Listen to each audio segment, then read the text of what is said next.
new chapter for TNT. We're red, ready, and responsible. Vote PNM. Great is the PNM. Ball is it in your hand. PNM is the plan. Ready, hold it steady. PNM, we are one. Chaguanas, are you in a good spirit? I am in a good spirit because I'm here. Kamla is in a drunken spirit.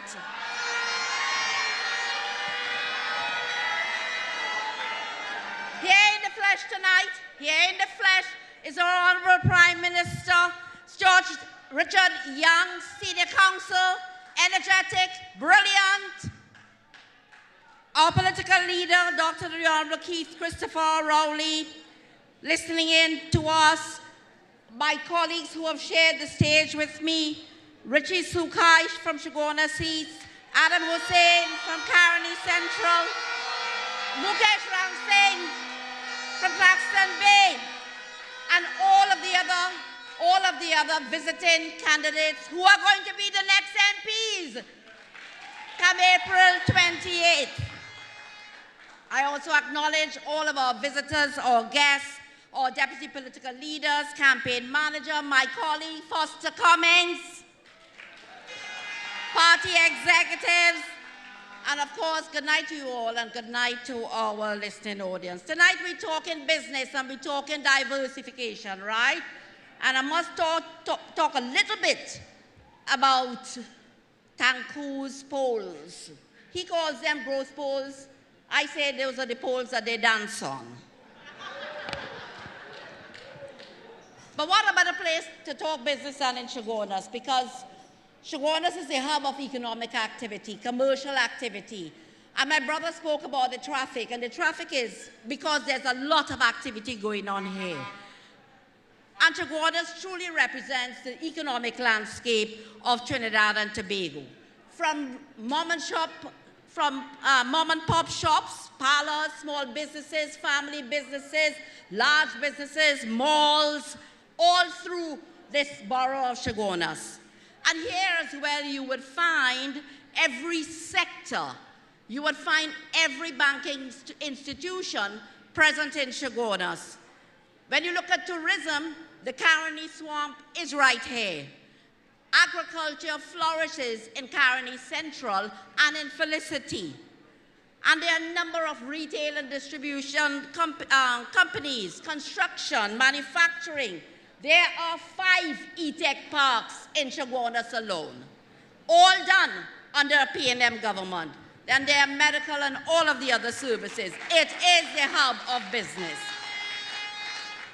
So we're talking diversification, and I want to say, it's always that the PNM not doing anything. I want to say that the PNM has always diversified our economy. We have always had a diversification agenda, from oil and gas to petrochemicals, to manufacturing. We are the ones who put all of the concessions in place to ensure that we had a diversified agenda to buffer our economy. But over the last 10 years, we in the Ministry of Trade and Industry and many of my other colleagues who have a business agenda as well within their ministries, we've embarked on an aggressive trade and an investment program. And particularly in the Ministry of Trade and Industry, we focus on the non-energy side of it. And I'm pleased to report, and you know that there have been substantial reports and good results coming out of the business that we are undertaking. And I can tell you, it's only because PNM governments have always been led by sound, astute, and sober leadership. That's why we're in this position. That's why we're in this position. And when you look a little bit at our macroeconomic outlook and you look at the kind of growth we've been having despite COVID and a lot of other interferences, geopolitical interferences and setbacks as well. This country has had successive economic growth in the last 3 years. And then when you look on the non-energy side, there's also been steady growth as well. And I look at the non-energy side, and when I speak to the non-energy side, I'm talking agriculture, tourism, services, which is very, very strong, and also manufacturing. And on the non-energy side, the kind of output that we have had is in 2024, $107.9 billion. And I compare that $107.9 billion with output in 2015. And do you know what that is? $61 billion. My friends, 75% growth in output. And that is clear evidence of sound policies, but it's also evidence of diversification. But we still have more to do. But underpinning all of that growth in the non-energy side, you would see that services are strong. So we look at something called trade and repairs, and that includes all sorts of distribution, wholesale, retail, and that underpins both the energy side and the non-energy side. And I'll give you the figure. So the last figure we had in 2024, trade and repairs represented $38.1 billion, contributing to a projected 24.6%. Let me go back to 2015. The figure then was only $28.7 billion, representing a 32% growth under PNM governments. And you can look around. All of the commercial activity, all of the business activity around you is contributing to that figure, trade and repairs. And all this talk about 6,000 businesses closing down, they're blah, blah, blah. There's no evidence of that. No evidence of that. And when you look at another strong performance in terms of the services, there's the financial and insurance activities. And that, again, is as a result of the energy sector and the non-energy sector. Because if they're all doing well, they're going to need financial services and other professional services. And that figure is a whopping $10.1 billion. But when I look at manufacturing, and I exclude petroleum and chemical products, but I also include what's happening in terms of iron ore. We make something called DRI, which we export to the States. And there are other things like scrap iron, which we export to the States and so on. We see that in 2024, the figure was and we're talking output, $10.6 billion, contributing to 6.8%. That's the projected figure. But of course, what was it in 2015? $8.3 billion. My friends, a 28% increase in terms of manufacturing output. And I can tell you that all of the subsectors in manufacturing are doing well. I love manufacturing. So whether it is food and beverage, whether it is leather, wood, paper, printing, textiles, clothing, we are doing better and better. And we are seeing more and more entrance into these sectors, and they're coming in at the level of the micro and the small businesses as well. So clearly, there's been strong growth in our services industries and it's strong growth in our manufacturing as well. But we drill down further. Why is manufacturing so important? It is important. There are 60,000 persons employed in the manufacturing sector, but it's important. Yes, it creates jobs, but it also drives exports, it fosters innovation, and it builds economic resilience. And we in the Ministry of Trade and Industry and the wider government have always enjoyed good relations among all the chambers and other business organizations with the Trinidad and Tobago Manufacturers Association. And together, we've come up with a number of initiatives to boost that sector more and more, including the Export Booster Initiative and our trade missions. And I can tell you that I support the manufacturers on trade missions. And we have gone to those new markets and extra-regional markets, to Ghana. We've gone to China, to Canada, to Panama, to Brazil, looking for business. And I can tell you that the results are there because we check the containers after. And on average, there are at least 60 new containers of goods being exported out of Trinidad and Tobago after each mission. So they've been doing very well. manufacturers can continue to utilize all of our bilateral and multilateral agreements. And I can tell you in the ministry that we've worked very closely to complete what is the partial scope agreement on Chile, a market of about 17 million persons. We have done 5 rounds of negotiations, and we will in fact conclude very soon. We're doing a partial scope agreement with Curacao, small market of just about, it's under 200,000 persons, but then of course there's neighboring Bonaire and so on, and there are more than 1 million tourists in that market, so all of those markets are good. Also to support and to undergird all of the work that is being done are the appointments of commercial officers and attaches in London and in the USA, serving Canada as well, in Jamaica, in Panama, in Guyana. And already we are seeing the results of that. And at the Exim Bank and through the Ministry of Finance, great support has been given to all of our importers of basic foods and also to all of our manufacturers who are importing inputs into their final products. And I could tell you, of the 193 companies that benefit from the more than $1 billion that have been extended to our manufacturers, 87% of them are to our SMEs. That's the kind of support that we give to the SMEs. And of course, this is not the time to tell you about all of the grants that we have done for these SMEs as well. And in the last few years, in the last 5 years, we have completed the Maruga Agro-Processing Park. And there are 5 shells, all are occupied. And just beyond here, the most modern park, the Phoenix Park Industrial Estate, almost fully tenanted. There are 30 committed investments amounting to $836 million and providing jobs for 1,600 persons. Factory Road in Chaguanas, fully tenanted as well. I mean, they're all tenanted, but they're going to be building. That is going to be soon completed with investments close more than $700 million and creating jobs right here in Chaguanas, 1,100 jobs. So much so that we are going to build another park, the Dow Village Industrial Park.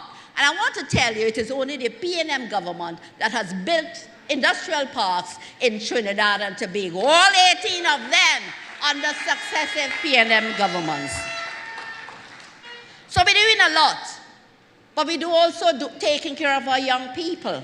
And more than 500 of them, we are preparing them for the world of work in manufacturing. And those are 500 young persons involved in apprenticeship programs and ready for woodworking and for yachting and for steel pan and for the manufacturing sector and so on. More than 500 of them enrolled. But we are also doing the institutional reforms to support it. And we're going to open formally tomorrow what is the Special Economic Zones Authority, which will offer incentives not only for foreign direct investment, but also for local direct investment as well. Very attractive concessions, including the 15% corporation tax, but also no VAT, no duties, no property tax. So business persons, I want you to listen in tomorrow and learn more and more about the Special Economic Zones regime. We have also revamped our Export TT and Invest TT, and we now have what is Global Trinidad and Tobago, our Trade and Investment Promotion Agency. But as I said to you, services are doing well. And let me tell you about one other sector that is done very well under this regime, and that is the business process outsourcing sector. Very, very important to the economy. And when we came in office, there was only one operating entity within the BPO sector, one local entity. My friends, today I'm proud to say that we have 13 operating entities within the BPO sector, 9 of which are foreign. And they have created 3,000 4,000 jobs. I'm sure there are people in this room who are now employed by a PPU because they are here in Chaguanas as well. And those very entities that are here are also expanded so that there's expected to be another 1,600 jobs by the end of 2025. All told, 4,600 jobs under this PNM government. But also in the agricultural sector, I touched on it just a bit, we are revitalizing the agricultural sector.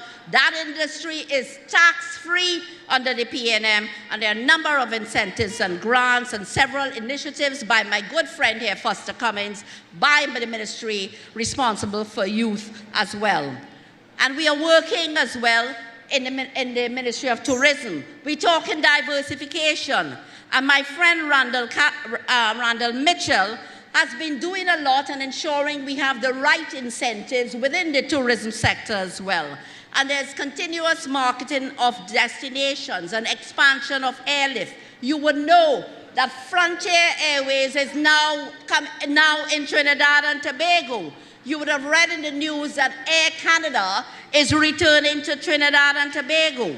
And there's every evidence of a very successful cruise tourism industry. You're having more and more cruise liners coming into Trinidad and Tobago. And in the maritime sector, under the Ministry of Works and Transport, there is the yachting sector, which had ground to naught with COVID. We've brought that back up and running. Still more work to do. But to ensure that that sector was revitalized, we provided 140 grants to all of those skilled workers in the yachting sector, 140 small businesses benefiting from our policies and our incentives as well. So there's every evidence that we're doing a lot when it comes to diversification. But we are very forward-thinking, and we will continue to diversify the economy of Trinidad and Tobago. Why? Because we have a highly skilled workforce, we have reliable ICT and telecommunications and utilities infrastructure, we have a strong connectivity network with bustling and efficiency in airports, we are well-placed below the hurricane belt, between the Americas, and we are signatory to so many trade agreements that we have access to more than 1 billion customers.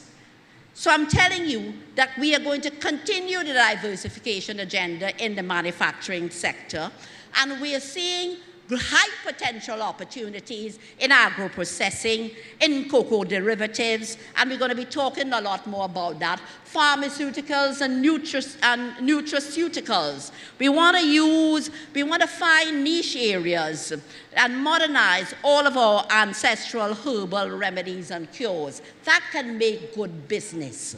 So we're looking at all of that. We also see the carnival industry being ripe for expansion. And our Honorable Prime Minister spoke, I know I might get this wrong, about an innovation council for arts and creatives. And that's going to boost our carnival industry. We know it well. And if we know it well, it means that we must package it and we must export it. And we must utilize all of the persons that are involved in making costumes, logistics, event planning. Nobody knows how to promote and organize a fete more than us. And so we can show it to the world and export our services and earn foreign exchange. A lot of significant foreign exchange potential there. And then there's potential in the digital entertainment industry with all of the young people like as well.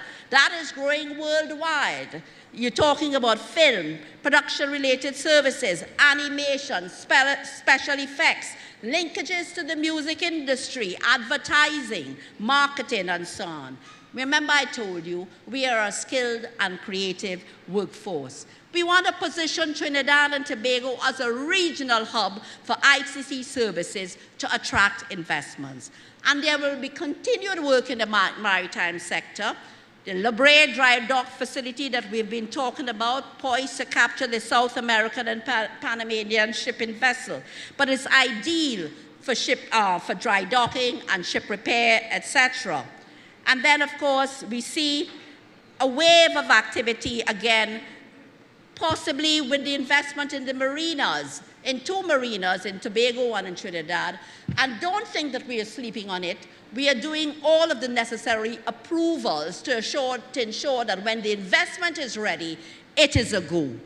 And even in tourism, you would have seen that our Prime Minister was able to get Butch Stewart's son, Adam Stewart, back in Tobago to discuss the possibility of sandals coming back to Tobago.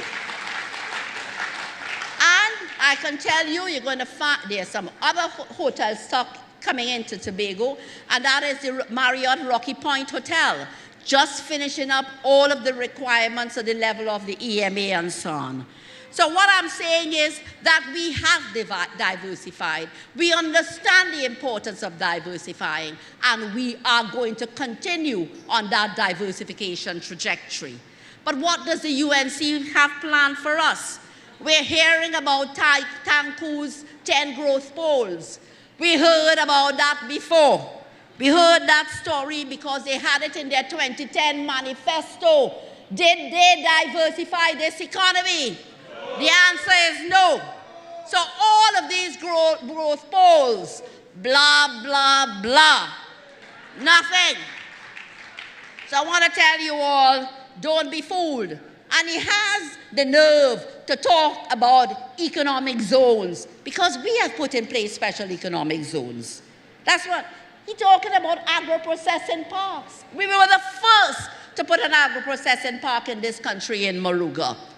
But I think I have to close. But what I want to tell you, my friends, is that there is every confidence in the economy by the business sector in Trinidad and Tobago. Whether it is manufacturing, construction, warehousing, there is confidence here. And we are seeing a wave of new products. Locally made ghee here in Trinidad and Tobago. Vertical farming, doing mushrooms and greens. All of our dehydrated products being exported to the world. Vegan ice cream from a very young entrepreneur. So a lot is happening. And I'm telling you that our manufacturers are reinvesting. In 2024 alone, there were 88 reinvestments amounting to $2.27 billion by our manufacturers, creating an additional 1,800 jobs. And I can tell you, from 2015 to now, the Ministry of Trade and Industry has facilitated more than $19 billion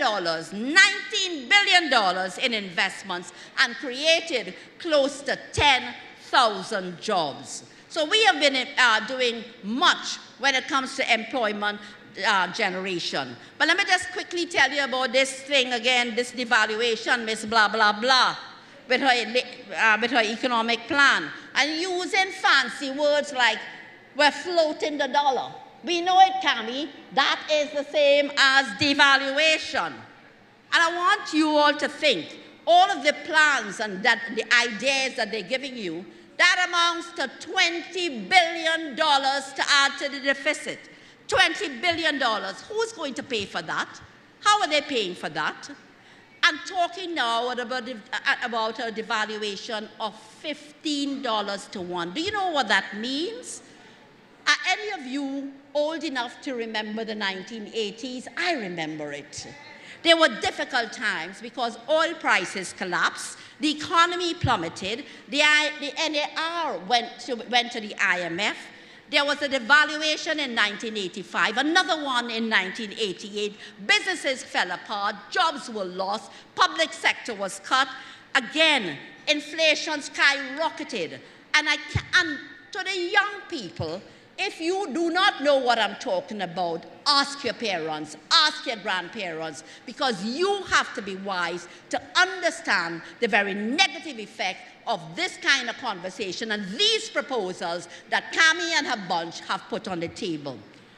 Devaluation is going to mean that your cost of living is going to go up. We are importers. We still import $7 billion of food. Your grocery bill will be more than doubling. Your salary will not be doubling. And she tells you about a 10% salary increase. It cannot match the kind of massive inflation and price increases that we are going to have. So I want to tell you that devaluation and these promises equal pain. It's pressure. And pressure and pain is not sustainable. Her economic plans, Cammie's plans, are not sustainable. Her 15-to-1 devaluation is not sustainable. Putting her back in office is not sustainable. And when she comes to you for her vote, or any of her cronies come to you for their vote, blah, blah, blah. And it's because it is only the PNM, it is only us who can do right for the citizens of this country. I want to tell you, together we will build a brighter future under the leadership of our brilliant and dynamic Prime Minister, Stuart Young. And we will start a new chapter for our beloved nation. But first, April 28th, you must wake up, go out in your numbers, pick up all your friends, all of your relatives, and you must go to your polling station and put your X by the balizy. And on that night, we will celebrate, and it's in the Bible. We will be joyous and we'll be dancing in the streets of Chaguanas East, and we will all be saying in unison, great is the PNM, great is the PNM, great is the PNM, and we shall prevail. This is a movement, we all in together, not just so one, my sister, my brother. This is a new chapter. Join us on the road to victory. On Friday, April 11th, San Juan, meet us at the Quasi. We're red, ready, and responsible. Vote PNM. Great is the PNM.